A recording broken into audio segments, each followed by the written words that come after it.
Nora Raines liked to say that she didn't work at the Bluegrass Heritage Distillery so much as haunt it. Her shift started before the sun cleared the knob-topped hills outside Bardstown and ended only after the last tourist had snapped a phone picture of the Rickhouse cat.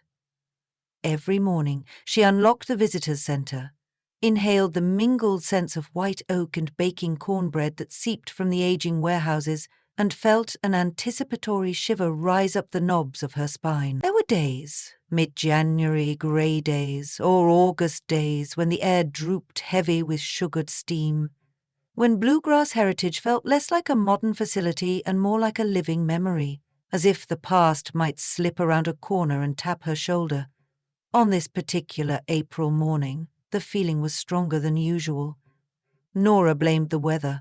Low clouds rolling east like smoke, thunder muttering somewhere beyond the tree line, or maybe she blamed the email that had awaited her before dawn's subject line, Barrel 1842, internal sensory panel today, and the rumor threaded through the text. Master distiller Lucas Brand needed an extra nose on the new small batch, it said. Preliminary samples suggested unexpected historical overlap. Translation: something in that mash bill tasted eerily like a recipe that wasn't supposed to exist anymore. Nora keyed the alarm off, made herself a mug of black chicory coffee, and climbed the narrow stairs to the lab. Lucas stood inside, arms folded, expression creased with worry and excitement that looked almost flirtatious on his scholarly face. "You're early," he said. "Could say the same about you." She set her mug down. "All right, let's hear it.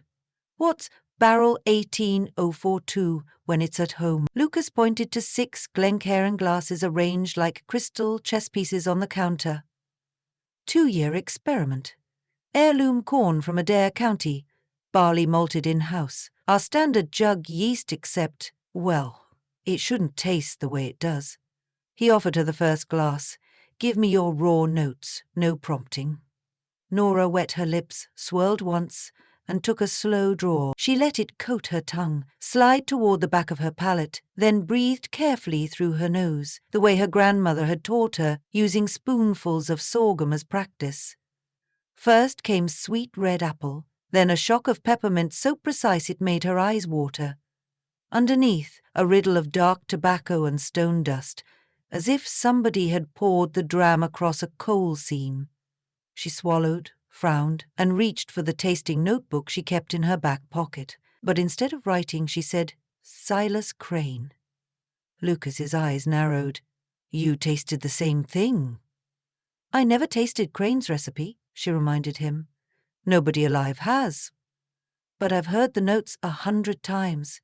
Apple peel, blackstrap molasses, peppermint, tobacco barn smoke. And river rock," Lucas added. "I got that too. A whetstone minerality."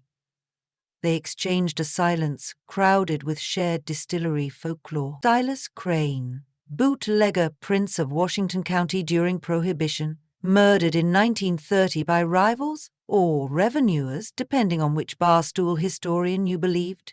Legend said Crane had invented a bourbon so daring, so smooth, that well-heeled drinkers in Chicago paid the same price per bottle as they did for French champagne. When Crane was found floating in the Rolling Fork River, the ledger containing his mash bill floated away with him. No warehouse, no hidden barrels, no grandsons with folded scraps in sock drawers. The recipe died the night Crane did. Only Crane's tasting descriptions survived, passed on by bartenders who'd poured from his mason jars, by speakeasy pianists, by a cigar-chomping Chicago detective who claimed Crane's hooch was the reason mobsters sang instead of shooting him. The notes were always the same, etched in liquor lore, and now they clung to the inside of Nora's mouth. "You sure no intern swapped the samples?" she asked. Lucas shook his head. "I pulled them myself at dawn. Ricked on Tier 4, Warehouse B, barrel stamped, Brand's private project. Nobody touches that section without my passcode." "So we made Silas Crane's bourbon by accident." "Or," Lucas said, "we just discovered where Crane stole his from." That set the hairs on Nora's arm prickling. Come on. Bluegrass Heritage didn't exist until 1946. The land existed, Lucas countered. The springs did. Who's to say Crane didn't fill a few barrels here, stash them, plan to come back after repeal? And the yeast? Lucas tapped the barrel-head log on the wall. What if his recipe wasn't about yeast at all? What if it was the wood or a mineral streak in the limestone water, something inherent to this exact patch of ground? Nora picked up the second glass, the barrel-proof pull. At 117 proof, it should have roared like a dragon. Instead, it melted across her tongue in layers: honey, peach pit, peppered cocoa. She felt heat climb her throat and pass through her sinuses, but leave no burn, only a luminous warmth, like a lantern in a fog. "You feel that?" she whispered. "Yeah," Lucas said, his voice unsteady. They finished the flight in silence, each trying not to stare at the other's widening eyes.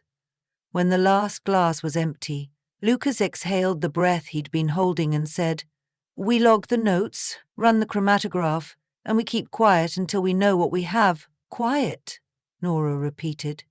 She looked out the window toward Warehouse B. The clouds had thickened, bruised purple. "I've got a tour at 10, she said. "Afterward, I'm going to check the rick house. Mind if I take your key?" Lucas hesitated, then handed it over. "Be careful," he said, which Nora found vaguely amusing. She'd been walking rick houses since she could toddle, balancing on gravel floors while her father rolled barrels. But Lucas wasn't talking about splintered boards or the risk of toppling casks. He meant whatever phantom had just poured itself into their glasses. The 9 a.m. tour group was a bachelor party from Atlanta. 6 men in matching polo shirts who asked where the real strong stuff was kept. Nora walked them through the cooked corn fragrance of the mash tubs, showed them the copper doubler whose gooseneck gleamed like polished sunrise, and finally guided them into the damp hush of Warehouse A. She delivered her practiced line. Bourbon breathed through the pores of white oak, the way you and I breathe through our lungs. But her mind roamed. Barrel, 1842. As she described the angel's share, a sudden memory elbowed its way forward. She was 7, sitting on her granddad's lap in an armchair that smelled of pipe tobacco and old wool. Radio static drifted from the kitchen. Her granddad was telling a story she'd half forgotten. Crane's last run upriver, the gunshot in the worms of night, and a scrap of paper sealed beneath a cork. Nora blinked back to the present. The warehouse air tasted of damp earth and ethanol, but under that she thought she detected the faintest whiff of peppermint. When the tour ended and the Atlanta gentleman departed for the souvenir shop, Nora detoured to the break room, pocketed a flashlight, then crossed the yard to Warehouse B. Thunder cracked overhead. Rain began to fall, not a mist but a curtain, drumming the tin roof as soon as she stepped inside. The warehouse smelled different from Adaka, older, as if the staves carried memories of forgotten harvests. Tier 4 loomed above, timbers slick with humidity. She climbed the rickety staircase, boots clunking. At the top, the air was hotter, the whiskey vapors thicker. Row 18, barrel 42 sat on its rack, its head chalked with Lucas's initials. Nora pressed her palm against the cool metal hoop. Something tingled along her fingertips, as though the liquid inside possessed a faint electric charge. She crouched, sweeping her flashlight beam beneath the rack. Oak, dust, spider webs, and scorch marks. A black crescent shaped like the bottom of a small cauldron stained the planks. No fire was recorded here in decades. She knelt closer. The wood smelled of rain-damp cinders and old river mud. Her phone buzzed, a text from Lucas. "LCMS running. Compound spike at 9.27 min not in database. You still in B?" She typed back. "Yeah." "Weird scorch under 1842. Taking pics." She snapped photos, then pivoted to leave, and froze. On the far wall, above stacked barrels, someone had carved letters into the support beam. They were faint beneath layers of shellac, but readable. S.C. 1929, Silas Crane. The initials carved a year before his death. A thrill shot up her spine, equal parts awe and dread. She lifted trembling fingers toward the carving. The moment her skin brushed the wood, A deafening boom shook the warehouse, not thunder. The reverberation was internal, a bass note that thrummed through joists and marrow. Barrels rattled, dust puffed from rafters. Nora stumbled back against the rail. The flashlight clattered down 3 tiers, winking out. Darkness swallowed the space, except for paling daylight at the windows. She heard a creak, the slow protest of wood under shifting weight. Instinctively she ducked as a barrel on Tier 5 slid a fist's length before settling. Breath held. She listened until the warehouse stilled. Her heartbeat hammered in her ears. Somewhere below, water dripped. The rain had found a seam in the roof, sending rivulets along beams that hadn't been wet in years. Nora inhaled through her nose. Peppermint, sweet corn, char. And something else. Penny metal blood, like the air after a slaughterhouse hose. Down. She edged back to the carving and prodded it again, lighter this time. Nothing moved. Must have been thunder and coincidence, she told herself. Still, the urge to flee fought with the curiosity burning in her chest. Her phone lit with another message from Lucas. Results weird. Fenugreek lactone plus something close to peppermint oleoresin but heavier. You okay? She typed. Come Bean now. Bring thief and sample bottles. 5 minutes later she heard his footsteps clanging up the steps. Lucas emerged, rain-soaked, eyes bright. This place feels charged, he said, wiping rainwater from his brow. I found Crane's initials, she told him, shining her phone's light on the beam. Lucas stared, slack-jawed. Well, hell. See the scorch marks? She pointed below. No record of a fire. Lucas knelt, brushed blackened wood and frowned.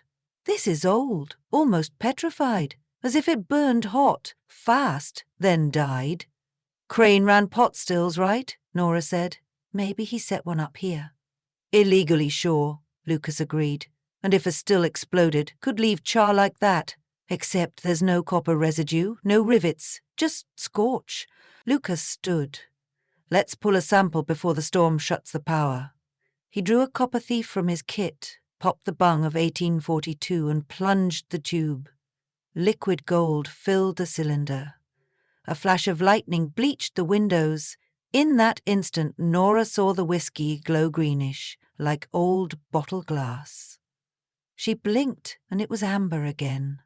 They filled 2 lab bottles, replaced the bung, descended the staircase in tense silence. Rain hammered the roof so hard it masked their breathing. Outside, the yard was a marsh. They sprinted to the lab, soaked to knee level. Lucas loaded one sample into the gas chromatograph, the other into GCMS. Fans whirred. On the monitor, colored peaks rose in jagged procession. One spike dwarfed the rest, saturated the sensor, then leveled as the machine recalibrated. Lucas whistled. Concentration off the chart. C10H14O, but with an extra nitrogen. Never seen that, Nora said. Smells like peppermint overlay in warm iron. Lucas drummed his fingers. Could be a degradation product from old medicinal oil. People spiked whiskey with all kinds of tonics during Prohibition. Nora remembered another piece of her granddad's story. Crane dosed his bourbon with life root, a herb rumoured to stall bleeding and steady a marksman's hand. Folklore, surely. Still, she Googled the Latin name. Senecio aureus, cross-referenced known alkaloids. One clicked. A pyrrolizidine compound with formula C10H14O, historically used in Appalachian folk medicine, toxic in high doses. The unknown peak in their whiskey sat at the same retention time. Nora and Lucas stared at the monitor. If the barrel truly held Crane's bourbon, it contained a ghost of poison, disguised by sweetness. That's why no one has the recipe, Nora murmured. Anybody who tried to replicate it might have killed a friend or two first. Lucas leaned back. So what do we do? Dump the barrel? Call the Chem Safety Board? Or we treat it like hazardous historical evidence, Nora said. Verify, document, then decide.